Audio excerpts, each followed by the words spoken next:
Hello aspirants, இன்னும் எக்ஸாமுக்கு 18 days தான் இருக்கும். இந்த 18 டேஸில் ஜிஎஸ்சில் என்னெல்லாம் ரொம்ப இம்பார்ட்டண்ட் டாபிக்ஸ், அந்த ஜிஎஸ்சில் இந்த டாபிக்ஸ்லாம் வந்து கவர் பண்ணாமல் எக்ஸாமுக்கே போகக்கூடாது அப்படின்ற மாதிரி ஒரு சில டாபிக்ஸ் வந்து நான் சொல்கிறேன்.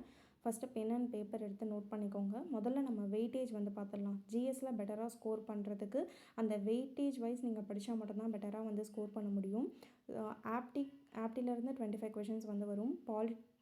பாலிட்டிலேருந்து 15 கொஷின், அப்புறம் unit 6 culture and heritage of Tamil Nadu அதிலேருந்து 20 கொஷின், யூனிட் 5லேருந்து 20 கொஷின், யூனிட் 3 ஹிஸ்ட்ரி அண்ட் ஐஎன்எம்லேருந்து 10 கொஷின், யூனிட் 2 ஜியோகிரஃபிலேருந்து 5 கொஷின், யூனிட் 1 சயின்ஸ்லேருந்து 5 கொஷின்ஸ் வரும். லாஸ்ட்டாக இப்போ ரீசெண்டாக நடந்து முடிஞ்ச combined technical service exam interview post இப்போ எக்ஸாம் வந்து முடிஞ்சிருக்கும்ல, அந்த ஜிஎஸ் கொஷின் பேப்பர் வந்து எடுத்து பார்த்தா வெயிட்டேஜ் சிலபஸில் வந்து என்ன கொடுத்துருக்காங்களோ அதே வெயிட்டேஜாக தான் வந்து கொஷின் வந்து கேட்டிருக்காங்க. பட் என்னென்னா கரண்ட் அஃபேர்ஸ் வந்து கொஞ்சம் அதிகமாக கேட்டிருக்காங்க. பாலிட்டி ரிலேட்டட் கரண்ட் அஃபேர்ஸாக இருக்கட்டும், இல்லை தமிழ்நாடு ரிலேட்டடாக இருக்க அந்த எக்கனாமிக் சர்வேலேருந்து நிறைய கொஷின்ஸ், தமிழ்நாடு எக்கனாமிக் சர்வேலேருந்தே கொஞ்சம் நிறைய கொஷின்ஸ் வந்து கரண்ட் அஃபேர்ஸ் ரிலேட்டடாக நிறையவே வந்திருக்கு.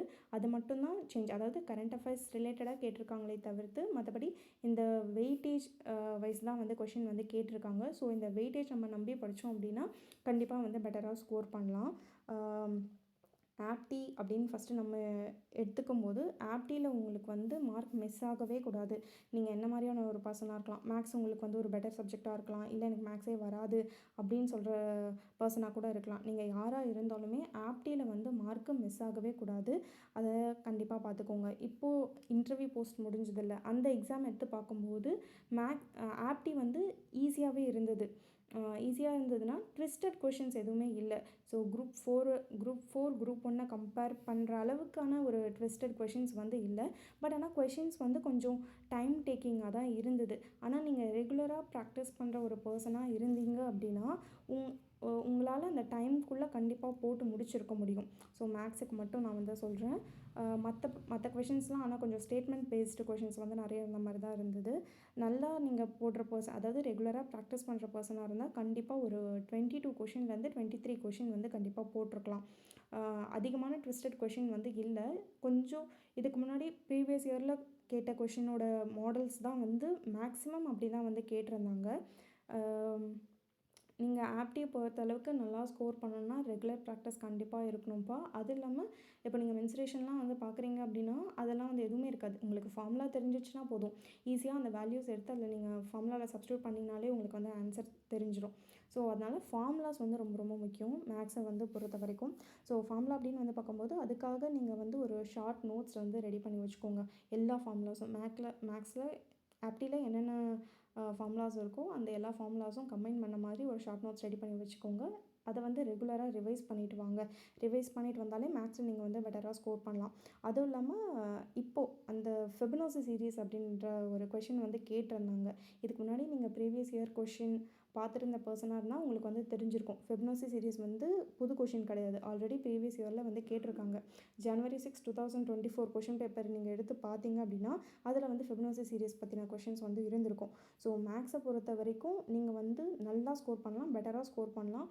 ஒரு கொஞ்சம் ஈஸியான பேப்பராக இருந்தது அப்படின்னா 23, 24 கூட நீங்கள் வந்து ஸ்கோர் வந்து பண்ணலாம். அதுக்கு நீங்கள் வந்து நல்லா போட்டு மட்டும்தான் பார்க்கணும். நல்லா போட்டு பார்த்துட்டே இருங்க. டைம் இல்லை அப்படின்ற மாதிரி ஃபீல் பண்ணிங்க அப்படின்னா, ஸோ ப்ரீவியஸ் இயர் கொஷின் எனக்கு தெரிஞ்சு இதுக்கு முன்னாடி 2019 இப்போ வரைக்கும் என்ன ப்ரீவியஸ் இயர் கொஷின் வந்து இருக்கோ அது எல்லாமே மேக்ஸில் பார்க்க சொல்லி நான் சஜஸ்ட் பண்ணுவேன். ஆனால் இப்போ நீங்கள் டைம் இல்லை அப்படின்ற மாதிரி வந்து சொன்னீங்க அப்படின்னா 2024 லாஸ்ட்டாக லைக் ஒரு செப்டம்பர் சம்திங் இருக்கும் இல்லையா, அந்த 2024 செப்டம்பர்லேருந்து 2025 டில் நவ் வரைக்கும் டிஎன்பிசிலேருந்து என்னென்ன கொஷின் வந்து என்னென்ன கொஷின் பேப்பர் வந்து இருக்கோ அந்த ப்ரீவியஸ் இயர் கொஷின் ஃபுல்லாக நீங்கள் வந்து பாருங்கள். இல்லை எனக்கு அவ்வளோவும் ஃபுல்லாக போட்டு பார்க்க டைம் இல்லை அப்படின்னும் போது அந்த கொஷின் பேப்பர்லாம் எடுத்து ரீட் பண்ணுங்கள். ரீட் பண்ணும்போது ஐயோ இந்த மாடல் எனக்கு தெரியும் அப்படின்னா நீங்கள் அதை சால்வ் பண்ண வேணாம். ஐயோ எனக்கு இந்த மாதிரி ஒரு மாடலே நான் பார்த்ததில்லை அப்படின்ற மாதிரி ஒரு சில கொஷின்ஸ் வந்து இருக்கும் இல்லையா, அந்த கொஷின்ஸ்லாம் வந்து எடுத்து போட்டு சால்வ் பண்ணி பார்த்து தனியாக நோட் பண்ணி வச்சுக்கிறது வந்து பெட்டர். இப்போ ஃபெபனோசி சீரீஸ் அந்த மாதிரி கொஷின்லாம் வந்து எப்பயாவது ஒரு சில எக்ஸாம் தான் வந்து கேட்பாங்க. எல்லா எக்ஸாம்லேயுமே அந்த கொஷின்ஸ் வந்து இல்ல. அந்த மாதிரி ஒரு சில கொஷின்ஸ் வந்து டிஎன்பிஎஸ்சி வந்து கேட்டிருப்பாங்க. ஸோ இந்த கொஷினில் எனக்கு தெரிஞ்சு ப்ராபபிலிட்டி, டைஸ் அது ரிலேட்டடான எந்த சம்ஸும் வந்து இல்லைன்னு நினைக்கிறேன். ஸோ அது ரிலேட்டட் சம்ஸ் வந்து இதுக்கு முன்னாடி குரூப் 1லேயும் குரூப் 4லேயும் வந்து கண்டினியூஸாக கேட்டுட்டு தான் வந்து இருந்தாங்க. ஸோ அதனால் ப்ரீவியஸ் இயர் கொஷின் வந்து நல்லா பாருங்கள். மேக்ஸுக்கு மட்டும் இல்லை, எல்லாத்துக்குமே பார்க்குறது வந்து நல்லது. பட் மேக்ஸுக்கு வந்து நீங்கள் கண்டிப்பாக ப்ரீவியஸ் இயர் கொஷின்ஸ் வந்து பார்த்துட்டு போகணும். நெக்ஸ்ட்டு பாலிட்டி அப்படின்னு எடுத்தால் பாலிட்டியிலேருந்து 15 கொஷின்ஸ் வந்து வருது. ஸோ நான் வந்து செகண்ட் ப்ரிஃபரன்ஸே பாலிட்டி கொடுக்க சொல்கிறேன்ப்பா. ஆனால் உங்களுக்கு வந்து செகண்ட் ப்ரிஃபரன்ஸ் வந்து யூனிட் 6க்கு நீங்கள் கொடுக்கலாம், இல்லை யூனிட் 5க்கு வந்து கொடுக்கலாம். ஆனால் அது உங்கள் இஷ்டம் தான். ஆனால் என்னை பொறுத்த வரைக்கும் நீங்கள் பாலிட்டியில் படிச்சிங்க அப்படின்னா அந்த ஒரு கொஷின்ஸ் உங்களால் அட்டன் பண்ண முடியும். ஸோ படிக்கிறது வந்து ரொம்ப அதிகமாக இருக்க மாதிரி இருக்காது, கம்மியாக இருக்க மாதிரி தான் வந்து இருக்கும். நீங்கள் கம்மியாக இருக்கிறதே அவங்க கொஷின் கேட்டாங்க, நீங்கள் படிக்கிறது அப்படியே வந்து கொஷினில் வந்து ரிஃப்ளெக்ட் ஆகிற மாதிரி தான் இருக்கும் பாலிட்டியை பொறுத்த வரைக்கும். ஸோ கொஞ்சம் படித்தாலும் ஈஸியாக ஒரு ஸ்கோர் பண்ணுற ஒரு பார்ட் மாதிரி தான் வந்து இருக்கும்.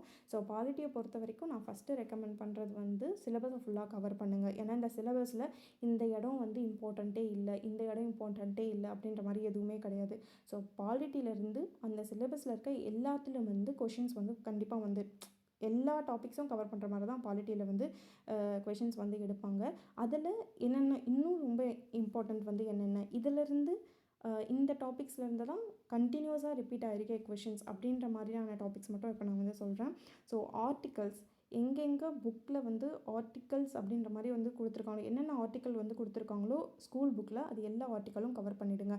அது இல்லாமல் அடிஷ்னலாக 1லேருந்து 51A அந்த ஃபண்டமெண்டல் ரைட்ஸ் இருக்கும்னு நினைக்கிறேன். அந்த ஃபண்டமெண்டல் டியூட்டிஸ் இருக்கும் 51Aல வந்து கவர் ஆகும். அந்த 51A வரைக்குமே கவர் பண்ணிவிடுங்க. ஃபஸ்ட்டு ஆர்டிக்கல் 1லேருந்து 51A வரைக்குமே கவர் பண்ணிவிடுங்க. பார்ட்ஸு, ஷெடியூல்ஸு இதெல்லாம் நல்லா வந்து பார்த்து வச்சுக்கோங்க. அண்ட் தென் செகண்ட் வந்து அமெண்ட்மெண்ட்லேருந்து கண்டிப்பாக கொஷின்ஸ் வந்து இருக்கும்ப்பா. ஸோ அஃபிஷியல் லாங்குவேஜ் வந்து கொஞ்சம் கொஞ்சமாக ஆட் பண்ணியிருப்பாங்க. அப்போ என்னென்ன அமெண்ட்மெண்ட்டில் என்னென்ன அஃபிஷியல் லாங்குவேஜ் வந்து ஆட் பண்ணியிருக்காங்கன்னு பாருங்கள். இப்போ ரீசெண்டாக வந்து 106 அமெண்ட்மெண்ட் ஆக்ட் வரைக்கும் இருக்குது. நான் ரிவர்ஸ் வந்து பார்த்துட்டு போங்க. ஸோ 99லேருந்து 106 வரைக்கும் என்னென்ன அமெண்ட்மெண்ட் ஆக்ட்டு அப்படின்ற மாதிரி வந்து பார்த்து வச்சுக்கோங்க. And then president, wise president ரிலேட்டடான ஆர்டிகல்ஸ் வந்து என்னென்னு பார்த்து வச்சுக்கோங்க. அது வந்து கண்டிப்பாக கேட்பாங்க. இப்போது லாஸ்ட்டாக அந்த இன்டர்வியூ போஸ்ட் எக்ஸாம்லேயே பிரசிடெண்ட் ரிலேட்டட் கொஷின் வந்து 3 கொஷின் வந்துருந்தது. ஸோ பிரசிடெண்ட்டை மட்டுமே ரிலேட் பண்ணி 3 கொஷின்ஸ் வந்து கேட்டிருந்தாங்க. அவருடைய வீட்டோ பவர் வந்து என்ன ஆர்டிக்கல் அப்படின்ற மாதிரி பிரசிடெண்ட்டை ரிலேட் பண்ணியே நிறைய கொஷின்ஸ் வந்து கேட்டிருந்தாங்க. ஸோ இந்த president, wise president related articles வந்து புக்கில் இருக்கிறது மட்டும் படித்தா போதுமானா கொஞ்சம் எக்ஸஸாக வந்து பாருங்கள். ஸோ இப்போ வீட்டோ பவர் அப்படின்னு வந்து பார்க்கும்போது புக்கில் இல்லைன்னு நினைக்கிறேன். பிரசிடெண்ட்டோட வீட்டோ பவர் வந்து ஆர்டிக்கல் 111 அப்படின்றது வந்து புக்கில் இல்லை அப்படின்னு நினைக்கிறேன். ஸோ அந்த மாதிரி president, wise president related articles வந்து புக்கை தாண்டி கொஞ்சம் வெளியே பாருங்கள். அதெல்லாம் வந்து ரொம்ப இம்பார்ட்டண்ட்டு. அதுக்கப்புறம் சுப்ரீம் கோர்ட் ஜட்ஜ்மெண்ட் ஏதாவது கொடுத்துருக்காங்களா, ரீசெண்டாக ஏதாவது ஜட்ஜ்மெண்ட் கொடுத்துருக்காங்களா அப்படின்ற மாதிரி வந்து பாருங்கள். இந்த மாதிரி கொஷின்ஸும் வந்து ரிஃப்ளெக்ட் ஆகியிருந்தது. ஸோ அந்த இன்டர்வியூ போஸ்ட் கொஷின் பேப்பர் எடுத்து நீங்கள் அனலைஸ் பண்ணி பாருங்கள். எனக்கு தெரிஞ்சு ஒரு 1/2 hour ஆகும்னு நினைக்கிறேன். அந்த 1/2 hour எடுத்து நீங்கள் இதுக்கு ஆன்சர்லாம் பார்க்க வேணாம், என்ன மாதிரி கொஷின் கேட்டிருக்காங்க அப்படின்ற மாதிரி ஃபஸ்ட்டு அனலைஸ் பண்ணுங்கள். அனலைஸ் பண்ணிவிட்டு இந்த மாதிரி கொஷின்ஸ் வந்து வருதா அப்படின்னு பார்த்துட்டு அதுக்கப்புறம் அந்த கொஷினுக்கான ஆன்சர் என்ன அப்படின்னு கூட நீங்கள் வந்து பாருங்கள். ஸோ சுப்ரீம் கோர்ட்டோடைய ரீசெண்டாக என்னென்ன ஜட்ஜ்மெண்ட் வந்து சுப்ரீம் கோர்ட் வந்து கொடுத்துருக்காங்க அப்படின்ற மாதிரியான கரண்ட் அஃபேர்ஸ் வந்து பாருங்கள். அப்புறம் என்னென்ன கமிட்டிஸ்லாம் வந்து போட்டிருக்காங்க அப்படின்னு சொல்லிட்டு பாருங்கள். பஞ்சாயத்து ராஜ் கமிட்டி, இல்லை இது வந்து ஸ்டாட்டிக் புக்கிலே தான் வந்து இருக்கும், என்னென்ன கமிட்டிஸ் வந்து போட்டிருக்காங்க. ஸோ பஞ்சாயத்து ராஜ் பற்றின ஒரு கமிட்டி வந்து கொடுத்துருப்பாங்க, அந்த பல்வந்த் ராய் மேத்தா கமிட்டி. ஸோ அந்த மாதிரி கமிட்டிஸ்லாம் வந்து க்ரோனாலஜிக்கல் ஆர்டரில் அரேஞ்ச் பண்ண சொல்லி கிட்டத்தட்ட ஒரு 5 வாட்டி கொஷின்ஸ் வந்து வந்துருச்சு. ஸோ ஒரு ப்ரீவியஸ் கொஷினே நீங்கள் எடுத்து பார்த்தீங்க அப்படின்னா கிட்டத்தட்ட ஒரு 5 வாட்டி 6 வாட்டி ரிப்பீட் ஆகிருக்கும். ஸோ இவங்கலேருந்து க்ரோனாலஜிக்கல் ஆர்டரில் வந்து அரேஞ்ச் பண்ணுங்கள் அப்படின்ற மாதிரி இந்த கமிட்டிஸ் பற்றி அந்த மாதிரி கொடுத்துருப்பாங்க. அந்த மாதிரி சென்டர் ஸ்டேட் ரிலேஷன் அதை பற்றின இருக்க கமிட்டி அதெல்லாம் பார்த்துக்கோங்க. அப்புறம் வந்து கான்ஸ்டியூஷனல் சோர்ஸ், இந்த என்னென்ன ஃபியூச்சர்ஸை வந்து நம்ம என்னென்ன கண்ட்ரிலேருந்து எடுத்திருக்கோம். ஃபார் எக்ஸாம்பிள் யூஎஸ்ஏ அண்ட் யூகேல இருந்து மட்டுமே என்னென்ன ஃபீச்சர்ஸ் வந்து எடுத்திருக்கோம் அப்படின்னு தனியாக எடுத்து எழுதுங்க. ஏன்னா யூஎஸ்ஏலேருந்து நிறைய எடுத்திருப்போம், யூகேலேருந்து நிறைய எடுத்திருப்போம். ஸோ அதெல்லாம் அதெல்லாம் தனியாக எழுதி அதை தனியாக வந்து படித்து வச்சுக்கோங்க. அதுவும் வந்து கொஷின் ஏரியா தான். அதுலேருந்து கொஷின்ஸ் வந்து நிறைய டைம் வந்து ரிப்பீட் ஆகியிருக்கு. இப்போ டிபிஎஸ்பி அப்படின்னு எடுத்துக்கிட்டிங்கன்னா அது வந்து அயர்லாண்ட்லேருந்து எடுத்திருப்பாங்க. ஸோ இது வந்து இப்போ டிபிஎஸ்பியை பற்றின ஒரு கொஷின் வந்து கொடுத்துட்டு குரூப் 4ல் கேட்டிருந்தாங்கன்னு நினைக்கிறேன்.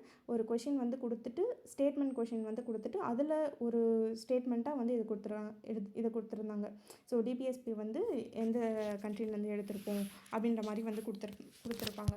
ஸோ ஸ்டேட்மெண்ட் பேஸ்டு கொஷின்ஸ் வந்து உங்களுக்கு வந்து அது வந்து கேட்கலாம். அண்ட் தென் ஒரு கோட் சொல்லிவிட்டு அதை வந்து யார் சொல்லியிருப்பாங்க அப்படின்ற மாதிரி ஒரு கொஷின்ஸ் வந்திருக்கும். ஸோ இப்போ ப்ரியாம்பிள் அப்படின்னு வந்து பார்க்கும்போது ப்ரியாம்பிளை பற்றி நிறைய பேர் வந்து சொல்லியிருப்பாங்க. அண்ட் தென் ஆர்டிகல் 32 பற்றி சொல்லியிருப்பாங்க, டிபிஎஸ்பியை பற்றி சொல்லியிருப்பாங்க. ஸோ அதெல்லாம் வந்து யார் யார் என்னென்ன கோட்ஸ் வந்து சொன்னாங்க அப்படின்ற மாதிரி வந்து பார்த்து வச்சுக்கோங்க. அண்ட் தென் கேசஸ், நிறைய கேசஸ் வந்துருக்கும்ப்பா. கேசவானந்த பாரதி கேஸு, பெருவரி கேஸு, அந்த மாதிரி நிறைய கேசஸ் வந்து இருக்கும். ஸோ அந்த கேசஸ்லாம் என்னென்ன இயரு, அதில் வந்து என்னென்ன இது கொடுத்தாங்க அப்படின்னு மட்டும் பார்த்து வச்சுக்கோங்க. And then Minerva mill case, எனக்கு தெரிஞ்சு இந்த மினர்வா மில் கேஸ் மட்டும் ஒரு 3 to 4 டைம்ஸ் வந்து ரிப்பீட் ஆகிருக்கும். இது வந்து இந்த மினர்வா மில் கேஸ் வந்து எந்த இயரு, அதுக்கப்புறம் இது வந்து எது கூட ரிலேட் ஆகும், ஃபண்டமெண்டல் ரைட்ஸ் கூட ரிலேட் ஆகிற மாதிரி இருக்கும். ஸோ அதை பற்றின கேசஸ் வந்து கேட்டு வச்சுருப்பாங்க. ரொம்ப இம்பார்ட்டண்டான கேசஸ் மட்டும் வந்து பார்த்துக்கோங்க. ரொம்ப டீப்பாக போக வேணாம், ஆனால் இம்பார்ட்டண்டான கேஸ் மட்டும் பார்த்து வச்சுக்கோங்க.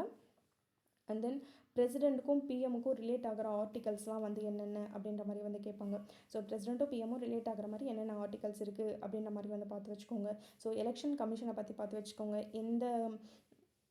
எந்த ஆர்டிக்கலில் வந்து கவர் ஆகுது, எந்த ஆர்டிக்கல்லேருந்து இது வரைக்கும் கவர் ஆகுது, என்ன பார்ட்டில் கவர் ஆகுது அப்படின்ற மாதிரி எல்லாமே பார்த்து வச்சுக்கோங்க. அது இல்லாமல் பாலிட்டி ஸ்கூல் புக்கில் என்னென்ன ஆக்ட் கொடுத்துருக்காங்க, சிலபஸில் கவர் ஆகிற மாதிரி என்னென்ன ஆக்ட்டு என்னென்ன இயர் அப்படி கொடுத்துருக்காங்க அப்படின்ற மாதிரி பார்த்து அதெல்லாம் ஃபுல்லாக வந்து கவர் பண்ணிக்கோங்க. ஸோ இப்போ வந்து டவுரி ப்ரொஹிபிஷன் ஆக்ட் அப்படின்னு வந்து பார்க்கும்போது 1961 வந்து போட்டிருப்பாங்க. ஸோ அந்த மாதிரி என்னென்ன ஆக்ட் வந்து போட்டிருக்காங்களோ அது எல்லாமே நல்லா பார்த்துப்போங்க. அதை வந்து மேட்ச் த ஃபாலோவிங்கில் கூட அது வந்து ப்ரீவியஸ் இயரில் வந்து கேட்டிருக்காங்க. அப்புறம் வந்து ஃபெடரல் ஃபியூச்சர்னால் என்ன, யூனிட்டரி ஃபியூச்சர்னால் என்ன அப்படின்ற மாதிரி அதை தெளிவாக பார்த்துக்கோங்க. அதுலேருந்து கொஷின்ஸ் வந்து வரும். ஸோ மணி பில்னால் என்ன, ஆர்டினரி பில்னால் என்ன, மணி பில்னால் யார், மணி பில்னால் என்னென்ன அப்படின்ற மாதிரி கிளியராக வந்து பார்த்துக்கோங்க. ஸோ பிரசிடென்ட் கிட்ட ப்ரியராக அப்ரூவல் வாங்கணும் அப்படின்ற மாதிரி ஒரு சில விஷயம் இருக்கும். ஸோ மணி பில்லை பொறுத்த வரைக்கும் லோக்சபாக்கு தான் அதுக்கு அதிகமான ஒரு அட்வான்டேஜ் இருக்க மாதிரி இருக்கும். ஸோ ராஜ்யசபா வந்து அதில் பெருசாக ரோல் வந்து ப்ளே பண்ணாது. ஸோ அந்த மாதிரி விஷயங்கள் வந்து மணி பில் ரிலேட்டடாக நல்லா பார்த்துக்கோங்க. அதுக்கான ஆர்டிக்கலும் வந்து நல்லா பார்த்துக்கோங்க. அப்புறம் பிரசிடெண்ட்டோட வீட்டோ பவரை பற்றியும் வந்து கொஷின்ஸ் வந்து கேட்பாங்க. அவருடைய பார்டனிங் பவர் பற்றியும் கேட்பாங்க. அதெல்லாம் என்னென்ன ஆர்டிக்கல் அப்படின்னு பார்த்து வச்சுக்கோங்க. அப்புறம் லோக்பால் லோக் ஆயுக்தா ரொம்ப ரொம்ப இம்பார்ட்டன்ட்ப்பா. ஃபஸ்ட்டு எங்கே ஆரம்பித்தாங்க, அதுக்கப்புறம் ஆக்டாக வந்து எப்போ வந்தது அப்படின்ற மாதிரி நிறைய வந்து கேட்பாங்க. ஸோ அது ரிலேட்டடாக வந்து நல்லா பார்த்து வச்சுக்கோங்க. ஆர்டிஐ, ஹியூமன் ரைட்ஸ் ரொம்ப ரொம்ப முக்கியம். ஸோ இப்போது ஆர்டிஐன்னு எடுத்துக்கிட்டால் எந்த இயரில் வந்து வந்தது, இப்போது ஆர்டிஐக்கு வந்து யாரெல்லாம் இப்போது ஆர்டிஐயில் வந்து யாரெல்லாம் வந்து இருக்காங்க அப்படின்னு வந்து பார்த்து வச்சுக்கோங்க. அதுக்கப்புறம் ஹியூமன் ரைட்ஸ்லேயும் வந்து அப்படி தான் எத்தனை மெம்பர்ஸ் இருக்காங்க அப்படின்ற மாதிரி வந்து கேட்பாங்கப்பா. அதிலலாம் இப்போது சீஃப் இன்ஃபர்மேஷன் கமிஷனர் இருக்காங்க அப்படின்னா, ஸோ இது வந்து மல்டி மெம்பர் பாடியாக என்ன, எவ்வளோ பேர் இருக்கலாம் இதில் அப்படின்ற மாதிரி கேட்பாங்க. அவங்களுடைய டென்யூர் கேட்பாங்க. ஸோ அதெல்லாம் வந்து பார்த்து வச்சுக்கோங்க. அதுக்கப்புறம் இப்போ எவ்வளோ பொலிட்டிக்கல் பார்ட்டிஸ் வந்து இருக்குது அப்படின்ற மாதிரி கொஷின்ஸ் வந்து கேட்பாங்க. ஸோ பொலிட்டிக்கல் பார்ட்டி அப்படின்னு வந்து பார்க்கும்போது இப்போ எவ்வளோ பொலிட்டிக்கல் பார்ட்டி இருக்குது, ஸோ இப்போ நேஷ்னல் பார்ட்டிஸ் வந்து எவ்வளோ இருக்குது, என்னென்ன நேஷ்னல் பார்ட்டிஸ் வந்து இருக்குது, அதனோட சிம்பிள் அதை பார்த்து வச்சுக்கோங்க. அப்புறம் நேஷ்னல் பார்ட்டியாக இருக்கணும்னா என்னென்ன கண்டிஷனை வந்து சாட்டிஸ்ஃபை பண்ணணும் அப்படின்ற மாதிரி வந்து பார்த்து வச்சுக்கோங்க. அண்ட் தென் அப்பாயின்மெண்ட்ஸ் ரிலேட்டடான ஆர்டிகல்ஸ் வந்து பார்த்து வச்சுக்கோங்க. அதுக்கப்புறம் இப்போது ஒரு சுப்ரீம் கோர்ட்டாக இருக்கட்டும், அது இல்லாமல் ஒரு பெரிய பெரிய டிபார்ட்மெண்ட் இருக்கும் இல்லையா, அவங்களெல்லாம் என்ன புதுசாக அப்பாயின்மெண்ட் பண்ணியிருக்காங்களா அப்படின்ற மாதிரி ஒரு லாஸ்ட்டு 6 monthஸில் ரொம்ப இம்பார்ட்டண்டான அப்பாயின்மெண்ட்ஸ் ஏதாவது இருக்கா. இப்போ நிதி ஆயோகோட சிஇஓ வந்து யார் இருக்காங்க, ஸோ அந்த மாதிரி ரொம்ப இம்பார்ட்டண்டான ஒரு அப்பாயின்மெண்ட்ஸ் வந்து இருந்தது அப்படின்னா அதையும் வந்து பார்த்து வச்சுக்கோங்க. And then president, wise president இவங்களாம் இப்போது எத்தனாவது பிரசிடெண்ட்டாக இருக்காங்க, எத்தனாவது வைஸ் பிரசிடெண்ட்டாக இருக்காங்க. இப்போ சுப்ரீம் கோர்ட் ஜட்ஜ் அப்படின்னா அவர் வந்து 51 நினைக்கிறேன், ஐ திங்க் 51 நினைக்கிறேன், செக் பண்ணிக்கோங்க. அப்போது 51ஆவதா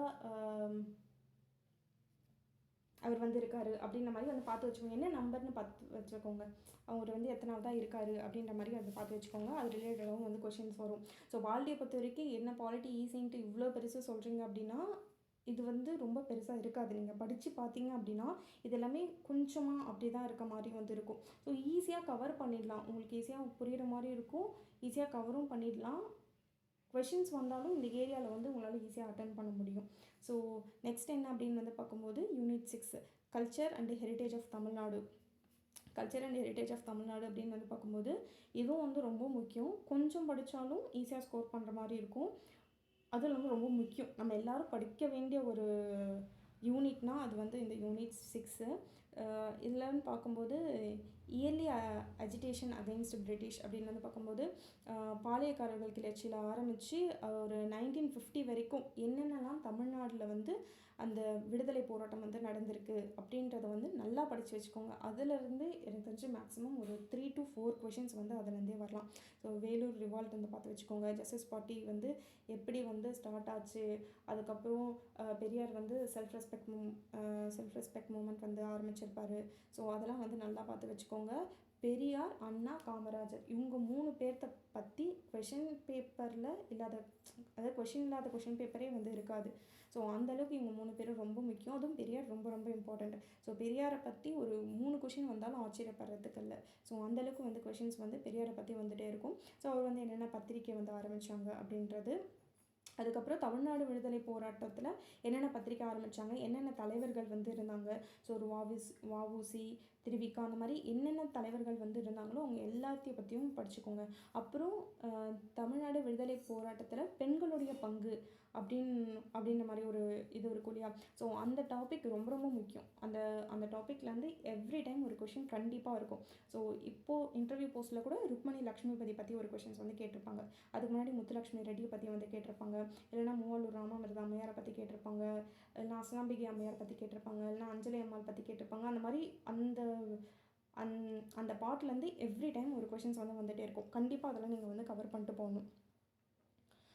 கொஞ்சம் அதிகமாக கவர் பண்ணுற மாதிரி தான் இருக்கும். பட் இருந்தாலும் இது உங்களுக்கு வந்து படிக்கும்போது ரொம்ப அதிகமாக இருக்க மாதிரி வந்து தெரியாது. கொஞ்சம் இன்ட்ரெஸ்டிங்காக தான் படிக்கிற மாதிரி வந்து இருக்கும். ஸோ நீங்கள் படிக்கிறது எல்லாமே அப்படியே வந்து கொஷினாக வந்து உங்களுக்கு வந்து ரிஃப்ளெக்ட் ஆகும். அப்புறம் இது லிட்ரேச்சர் பேசிக் அப்படின்னு வந்து பார்க்கும்போது லிட்ரேச்சரில் வந்து கொஷின்ஸ் வந்து கண்டிப்பாக கேட்குறாங்க. ஆனால் நீங்கள் லிட்ரேச்சர் வந்து ரொம்ப டீப் டைவாக படிச்சிங்க அப்படின்னா ரொம்ப அதிகமாக போகிற மாதிரி இருக்கும். லிட்ரேச்சர் வந்து கம்ப்ளீட் பண்ண முடியாது. அதனால் லிட்ரேச்சரில் ரொம்ப பேசிக் வந்து பார்த்து வச்சுக்கோங்க. ஸோ 8 தொகை, 10 பாட்டு, 15 கீழ்கணக்கு, அது இல்லாமல் கம்பராமாயணம், சிலப்பதிகாரம், ஸோ இந்த மாதிரியான இதெல்லாம் இருக்கும் இல்லையா, ரொம்ப இம்பார்ட்டன்ட், இதெல்லாம் பேசிக்கு தெரியாமல் இருக்கக்கூடாது அப்படின்ற மாதிரி இருக்கும் இல்லையா, அது மட்டும் நல்லா பார்த்து வச்சுக்கோங்க. அதுக்கப்புறம் பார்க்கும்போது வந்து திருக்குறள் ரொம்ப ரொம்ப இம்பார்ட்டண்ட். இப்போது இன்டர்வியூ போஸ்ட்டில் மட்டுமே நியர்லி 7 திருக்குறள் கொஷின்ஸ் வந்து வந்திருக்கும். இந்த 7 திருக்குறள் கொஷினில் நீங்கள் வந்து ஒரு 4 திருக்குறள் கொஷின் வந்து படிக்காமையே அடிக்கலாம். அப்படி தான் வந்து இருக்கும். ஸோ எந்த திருக்குறள் வந்து கொஷின் வந்து கேட்டிருந்தாலுமே நீங்கள் படிக்காமையே ஓரளவுக்கு ஆப்ஷன் எலிமினேட் பண்ணி அடிக்கிற மாதிரி தான் வந்து திருக்குறளில் வந்து கொஷின்ஸ் வந்து கேட்டிருப்பாங்க. ஸோ மீதி ஒரு 4 கொஷின் திருக்குறளில் அட்டன் பண்ணணும் அப்படின்னும் போது தான் நீங்கள் கொஞ்சம் படிக்கிற மாதிரி இருக்கும். ஸோ அதனால் ஒரு 25 டாபிக்ஸ் வந்து இம்பார்ட்டண்ட்டாக கொடுத்துருப்பாங்கன்னு நினைக்கிறேன். இதுக்கு முன்னாடி சிலபஸ் எடுத்து பார்த்தீங்கன்னா உங்களுக்கு வந்து தெரிஞ்சிருக்கும். ஒரு 25 கொஷின்ஸ் திருக்குறள் இது மட்டும் படித்தா போதும் அப்படின்ற மாதிரி. முடிஞ்சளவுக்கு அது மட்டுமாச்சும் கவர் பண்ணுங்கள். இல்லைனா ப்ரீவியஸ் இயர் கொஷின் திருக்குறளில் இது வரைக்கும் எப்படி எப்படிலாம் கேட்டிருக்காங்க அப்படின்ற மாதிரி வந்து பாருங்கள். அதை பார்த்தாலே உங்களுக்கு வந்து ஒரு ஐடியா வந்து கிடைக்கும். எப்படிலாம் நம்ம ஆப்ஷனை எலிமினேட் பண்ணலாம் அப்படின்ற மாதிரி உங்களுக்கு வந்து தெரியும். அதுக்கப்புறம் இன்னும் ரொம்ப இம்பார்ட்டண்டான ஒரு பிளேஸ் என்ன அப்படின்னு வந்து பார்க்கும்போது யூனிட் 6 ஆர்கியாலஜிக்கல் சைட்ஸு. இப்போ கூட ரீசன்ட் கொஷின் பேப்பரில் கூட கொடுமணல் பற்றி கேட்டிருந்தாங்கன்னு நினைக்கிறேன். ஸோ அந்த பிளேஸ் வந்து கொடுத்துட்டு அந்த ஆர்கியாலஜிக்கல் சைட் வந்து கொடுத்துட்டு அது வந்து என்ன டிஸ்ட்ரிக்டில் வந்து கவர் ஆகுது அப்படின்ற மாதிரி வந்து கேட்டாங்க. ஸோ இது கொஞ்சம் நல்லா பார்த்து வச்சுக்கோங்க. ஸோ பட்ஜெட் ரிலேட்டடாக ஆர்கியாலஜிக்கல் சைட்ஸில் அதுக்கு என்னென்னலாம் பண்ணியிருக்காங்க அப்படின்ற மாதிரி வந்து பார்த்து வச்சுக்கோங்க. புதுசாக இப்போ ஏதாவது ரீசெண்டாக எடுத்திருக்காங்களா, ரீசன்ட் நியூஸ் வந்து ஆர்கியாலஜிக்கல் சைட்ஸை பற்றி என்னென்ன இருக்குது அப்படின்ற மாதிரி கொஞ்சம் பார்த்து வச்சுக்கோங்க. அண்ட் தென் யூனிட் 5 வந்து இந்த யூனிட் 5 அப்படின்றது வந்து நம்ம ஸ்டாட்டிக் பார்ட் வந்து கொஞ்சம் படித்தோம் அப்படின்னா கரண்ட் அஃபேர்ஸ் கொஞ்சம் படிக்கிற மாதிரி தான் வந்திருக்கும். இதுக்கு முன்னாடி பார்த்த யூனிட் 6 வந்து அப்படி இருக்காது. ஏன்னா யூனிட் 6 வந்து மேக்ஸிமம் நம்ம வந்து ஸ்டாட்டிக்காகவே படித்து கவர் பண்ணிடுறோம் அப்படின்ற மாதிரி தான் வந்திருக்கும். ஆனால் இந்த யூனிட் 5 வந்து கொஞ்சம் ஸ்டாட்டிக், கொஞ்சம் வந்து நம்ம கரண்ட் அஃபேர்ஸும் கூட சேர்ந்து படிக்கிற மாதிரி தான் இருக்கும். ஃபஸ்ட்டு எக்கனாமி அப்படின்ற மாதிரி எடுத்துக்கிட்டால் நேச்சர் ஆஃப் எக்கனாமிலேருந்து ஸ்டார்ட் பண்ணிவிடுங்க. ஸோ அதுதான் வந்து அதான் பேசிக். ஸோ பேசிக்லேருந்து வந்து படிச்சுட்டு போனீங்கன்னா தான் உங்களுக்கு வந்து ஈஸியாக இருக்கும். ஸோ நேச்சர் ஆஃப் எக்கனாமி, அதுக்கப்புறம் வந்து 5 இயர் பிளானு. 5 இயர் பிளான் வந்து மாற்றி பிளானிங் கமிஷன்னு வந்து கொண்டு வந்தாங்க. இப்போது அந்த பிளானிங் கமிஷன்ஸ் வந்து எப்படி போயிட்டுருக்கு அப்படின்ற மாதிரி வந்து பாருங்கள்.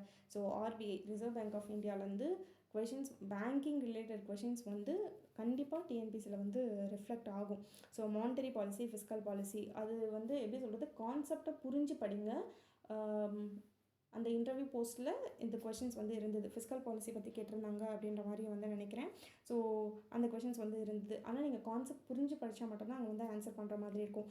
இன்ஃப்ளேஷன்னா என்ன, டிஃப்ளேஷன்னா என்ன அப்படின்ட்டு. அப்புறம் இன்ஃப்ளேஷன் டிஃப்ளேஷனும் ரெப்போ ரேட் கூட எப்படி சம்மந்தப்பட்டிருக்கு. ஸோ ரெப்போ ரேட் இன்க்ரீஸ் பண்ணால் என்ன ஆகும், ரெப்போ ரேட் டிக்ரீஸ் பண்ணால் என்ன ஆகும் அப்படின்ற மாதிரி வந்து பார்த்துக்கோங்க. அப்புறம் இப்போது அது ரிலேட்டடாக கரண்ட் அஃபேர்ஸும் வந்து பாருங்கள். இப்போ ரெப்போ ரேட் வந்து எவ்வளோ இருக்குது, இப்போ ரெப்போ ரேட் வந்து எவ்வளோ இருக்குது, இன்வெஸ்ட் ரெப்போ ரேட் வந்து எவ்வளோ இருக்குது அப்படின்ற மாதிரி வந்து பார்த்துக்கோங்க. அப்புறம் வந்து ஜிஎஸ்டி என்ன ஆர்டிக்கல், என்ன அமெண்ட்மெண்ட்டில் வந்து கொண்டு வந்தாங்க. ஸோ ஜிஎஸ்டி ரிலேட்டடாக ஏதாவது கரண்ட் அஃபேர்ஸ் வந்து இருக்கா, ஸோ அதுவும் வந்து பார்த்துக்கோங்க. இப்போது டெவலப்மெண்ட் அட்மினிஸ்ட்ரேஷன் இன் தமிழ்நாடு அப்படின்னு வந்து பார்க்கும்போது சென்சஸ் 2011 சென்சஸ் கொஞ்சம் கவர் பண்ணுங்கப்பா. அதுலேருந்து கொஷின்ஸ் வந்து ஏதாவது ஒரு பிளேஸில் ஒரு ஸ்டேட்மெண்ட் பேஸ்டாவோ இல்லை ஒரு நேராகவே ஒரு ஸ்டேட் கொஷினாவோ அது வந்து 2011 சென்சஸ் வந்துருக்கு. அதில் செக்ஸ் ரேஷியோஸ் வந்து எப்படி இருக்குது அப்படின்ற மாதிரியான கொஷின்ஸ்லாம் வந்து கேட்குறாங்க. அப்புறம் ஹெச்டிஏ இண்டெக்ஸ் ரொம்ப ரொம்ப இம்பார்ட்டண்டான ஒரு பிளேஸு. இண்டெக்ஸ் பற்றின கொஷின்ஸ் வந்து கண்டிப்பாக டிஎன்பிசியில் வந்து இருக்கும். ஸோ ஏதாவது 1-2 எக்ஸாமில் வந்து கேட்காம இருக்கலாம். But maximum index based questions வந்து கண்டிப்பாக இருக்கும். ஸோ ஹெச்டிஏ இண்டெக்ஸ் வந்து பார்த்து வச்சுக்கோங்க. அப்புறம் achievement of Tamil Nadu in various fields அப்படின்ற மாதிரி இருக்குது இல்லையா. ஸோ இப்போ ரீசன்ட் நியூஸில் வந்து தமிழ்நாடு எதாவது அச்சீவ் பண்ணியிருக்கா, எதாவது பெருசாக அச்சீவ் பண்ணியிருக்கா அப்படின்ற மாதிரிலாம் வந்து பார்த்து வச்சுக்கோங்க. அதுக்கப்புறம் ஸ்கீம்ஸ், இந்த யூனிட் 5லேயே ரொம்ப ரொம்ப முக்கியமான ஒரு இடம் அப்படின்னா ஸ்கீம்ஸ் இல்லாத கொஷின் பேப்பரே இருக்காது. நியர்லி எந்த கொஷின் பேப்பர் நீங்கள் எடுத்து திருப்பி பார்த்தாலும் ஒரு 4 கொஷின் இல்லைனா ஒரு 5 கொஷின் வெறும் ஸ்கீமை மட்டும் கேட்டிருப்பாங்க. ஒரு அது சென்ட்ரல் கவர்மெண்ட் ஸ்கீம்ஸாக இருக்கலாம், இல்லை ஸ்டேட் கவர்மெண்ட் ஸ்கீம்ஸாக இருக்கலாம். ஸோ எதுவாக இருந்தாலும் வந்து ஒரு 4லேருந்து 5 கொஷின்ஸ் வந்து ஸ்கீம்ஸ் மட்டுமே வரும். அதை விட அதிகமாக கூட வந்து வரும். இது வந்து கொஷின் பேப்பரை வந்து டிபெண்ட் பண்ணியிருந்தது. ஸோ ஸ்கீம்ஸ் வந்து நல்லா பார்த்துக்கோங்க. அது இல்லாமல் இப்போ தமிழ்நாட்டில் என்னென்ன ஸ்கீம்ஸ்லாம் வந்து கொண்டு வந்திருக்காங்க அப்படின்ற மாதிரி பார்த்துக்கோங்க. ஸ்டேட்மெண்ட் பேஸ்டு கொஷின்ஸ் வந்து கேட்பாங்கப்பா. இந்த ஸ்கீம் வந்து இந்த இயர் வந்து கொண்டு வந்தாங்க, இவங்க தான் அதனுடைய பெனிஃபிஷரிஸ், அதை இன்னும் இப்படி டெவலப் பண்ணலான்னு இருக்காங்க அப்படின்ற மாதிரியான கொஷின்ஸ் வந்து கேட்பாங்க. ஸோ அதனால் நல்லா பார்த்து வச்சுக்கோங்க. சென்ட்ரல் கவர்மெண்ட் ஸ்கீம்ஸு பேர் என்ன, அதுக்கு என்ன மீனிங், எப்போ கொண்டு வந்தாங்க, அந்த இயர், அது மட்டும் பார்த்து வச்சுக்கோங்க. அது இல்லாமல் எக்கனாமிக் புக்ஸு, அந்த ஸ்கூல் புக்கில் ஒரு சில ஸ்கீம்ஸ் வந்து கவர் ஆகும். ஸ்கீம்ஸ் கொடுத்துட்டு இயர் கொடுத்துருப்பாங்க, அதுவும் வந்து இம்பார்ட்டண்ட்டு. ஸோ மேட்ச் த ஃபாலோயிங்கில் கூட உங்களுக்கு வந்து அதை கேட்கலாம். ஸோ அதை பற்றி பார்த்து வச்சுக்கோங்க. குரூப் 1ல் நினைக்கிறேன் ஸ்கீம்ஸ் கொடுத்துட்டு அதனோட பெனிஃபிஷியரிஸ் கொடுத்து மேட்ச் பண்ண சொல்லியிருந்தாங்க. ஸோ அதனால் ஸ்கீம்ஸும் ரொம்ப ரொம்ப ரொம்ப முக்கியம். இந்த யூனிட் 5ல் நீங்கள் ஃபஸ்ட்டு ஒரு ப்ரிஃபரன்ஸ் வந்து கொடுக்க வேண்டியது வந்து இந்த ஸ்கீம்ஸ்க்கு தான். அதுக்கப்புறம் வந்து எந்த இயர்லலாம் அதை எஸ்டாப்ளிஷ் பண்ணாங்க, அந்த ஸ்கீம்ஸை இந்த இயரில் எஸ்டாப்ளிஷ் பண்ணாங்க அப்படின்றதும் நல்லா பார்த்து வச்சுக்கோங்க. அப்புறம் இன்னொன்று வந்து economic survey of Tamil Nadu. So இந்த எக்கனாமிக் சர்வே ஆஃப் தமிழ்நாடுல இருந்து இப்போது டிஎன்பிசி கொஷின்ஸில் நிறைய கொஷின்ஸ் வந்து ரிஃப்ளெக்ட் ஆகுது. நியர்லி ஒரு 3 கொஷின்ஸ் இந்த இன்டர்வியூ போஸ்ட்டு நீங்கள் எடுத்து பார்த்தீங்கனாலே நியர்லி ஒரு 3 கொஷின்ஸ் வந்து அதுலேருந்து ரிஃப்ளெக்ட் ஆகியிருக்கும். ஸோ தமிழ்நாடோட ஜிடிபி 2025ல் வந்து எப்படி இருக்குது, 2024ல் வந்து எப்படி இருந்தது அப்படின்ற மாதிரி வந்து பார்த்து வச்சுக்கோங்க. ஜிடிபி, தமிழ்நாடோட ஜிடிபி வந்து இந்தியாவோட ஜிடிபியை கம்பேர் பண்ணும்போது எவ்வளோ பர்சன்டேஜ் வந்து அதிகமாக இருக்குது அப்படின்ற மாதிரிலாம் வந்து பார்த்து வச்சுக்கோங்க.